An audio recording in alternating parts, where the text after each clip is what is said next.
Perkenalkan, nama saya Joey Gregorio Akai. Saya merupakan peserta Latsar CPNS tahun 2026. Asal UPT Lapas kelas 2 Manado dengan NDH 09. Lembaga Pemasyarakatan Kelas 2 Manado merupakan unit pelaksana teknis di lingkungan Kementerian Imigrasi dan Pemasyarakatan yang bertugas menyelenggarakan pembinaan terhadap warga binaan pemasyarakatan serta menjaga keamanan dan ketertiban di dalam lapas sesuai dengan ketentuan peraturan perundang-undangan. Dalam pelaksanaan tugasnya, Lapas Kelas 2 Manado berkomitmen memberikan pelayanan pemasyarakatan yang profesional, akuntabel, dan berorientasi pada pemenuhan hak warga binaan serta keamanan lingkungan pemasyarakatan. Seiring meningkatnya dinamika pelaksanaan tugas dan tantangan keamanan, kesiapsiagaan petugas menjadi faktor penting dalam mendukung respons cepat terhadap berbagai kondisi darurat maupun gangguan keamanan dan ketertiban. Dalam menjalankan tugasnya, Lapas Kelas 2 Manado menghadapi berbagai tantangan, baik yang berasal dari faktor keamanan maupun faktor alam.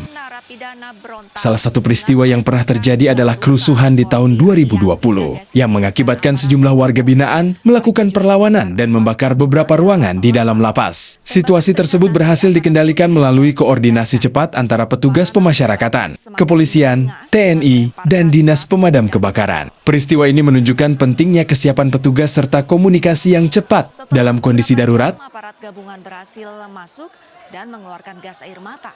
Selain gangguan keamanan, Lapas Kelas 2 Manado juga pernah terdampak banjir pada Januari 2023 akibat curah hujan yang tinggi. Genangan air memasuki area kantor, blok hunian, serta fasilitas lainnya sehingga ratusan warga binaan harus dipindahkan ke tempat yang lebih aman. Kondisi tersebut menuntut koordinasi yang cepat antar petugas dan instansi terkait dalam penanganan keadaan darurat.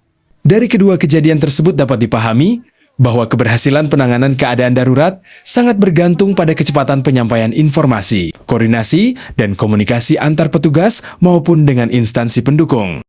Oleh karena itu, diperlukan inovasi yang mampu mendukung koordinasi dan komunikasi petugas secara efektif. Salah satunya melalui optimalisasi media informasi kontak darurat. Berdasarkan hasil observasi di lingkungan Lapas Kelas 2 Manado, masih ditemukan keterbatasan media informasi kontak darurat yang dapat diakses secara cepat oleh petugas saat menghadapi situasi darurat. Atas dasar tersebut, saya melaksanakan aktualisasi dengan judul Optimalisasi Media Informasi Kontak Darurat untuk meningkatkan respons cepat, penanganan gangguan keamanan dan ketertiban di Lembaga Pemasyarakatan Kelas 2 Manado. Aktualisasi ini diharapkan mampu mendukung koordinasi yang lebih cepat, meningkatkan kesiapsiagaan petugas, serta memperkuat respons terhadap gangguan keamanan maupun bencana alam melalui penyediaan media informasi kontak darurat yang mudah diakses. Tahap pertama diawali dengan konsultasi bersama mentor untuk memperoleh arahan mengenai isu prioritas yang akan diaktualisasikan.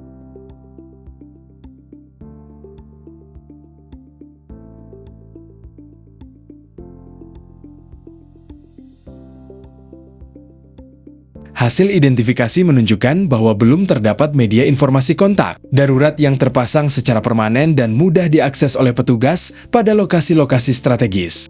Setelah itu, saya melakukan observasi di beberapa titik lingkungan Lapas Kelas 2 Manado untuk mengidentifikasi kondisi media informasi kontak darurat yang tersedia.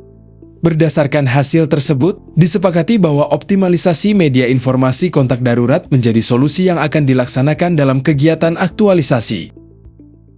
Tahap kedua adalah menyusun standar operasional prosedur atau SOP penggunaan kontak darurat dalam penanganan gangguan keamanan dan ketertiban. Setelah draft SOP selesai disusun, dilakukan konsultasi bersama mentor untuk memperoleh masukan, sehingga SOP yang dihasilkan sesuai dengan kebutuhan organisasi.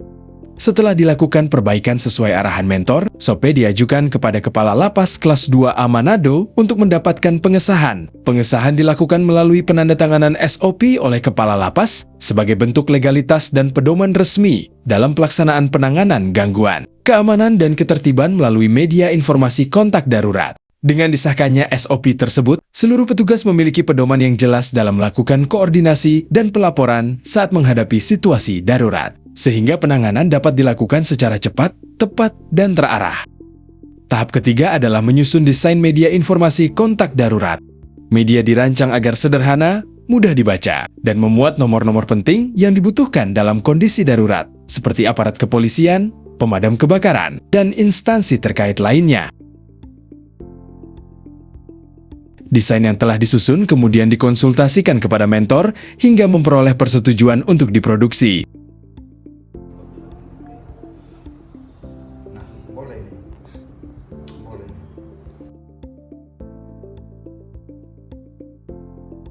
Setelah desain disetujui, kegiatan dilanjutkan dengan pencetakan dan pemasangan media informasi kontak darurat.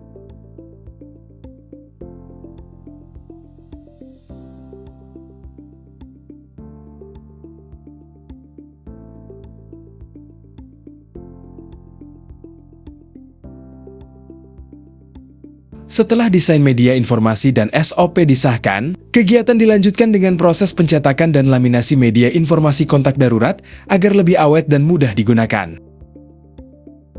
Selanjutnya, media informasi dipasang pada beberapa titik strategis, yaitu area P2U, pos komandan jaga, dan pos menara atas. Pemilihan lokasi tersebut didasarkan pada tingginya intensitas aktivitas petugas serta fungsinya sebagai titik utama pengawasan dan koordinasi dalam menjaga keamanan dan ketertiban di lingkungan Lapas Kelas 2A Manado. Dengan terpasangnya media informasi kontak darurat pada lokasi-lokasi tersebut, petugas dapat dengan mudah mengakses nomor-nomor penting ketika menghadapi situasi darurat, sehingga proses pelaporan, koordinasi, dan pengambilan tindakan dapat dilakukan secara lebih cepat, tepat, dan efektif. Pemasangan media ini merupakan implementasi dari SOP yang telah disahkan dan menjadi salah satu upaya untuk meningkatkan kesiapsiagaan petugas dalam menghadapi gangguan keamanan maupun bencana alam di Lapas Kelas 2A Manado. Tahap terakhir adalah melaksanakan sosialisasi kepada petugas mengenai penggunaan media, informasi kontak darurat, dan SOP yang telah disusun.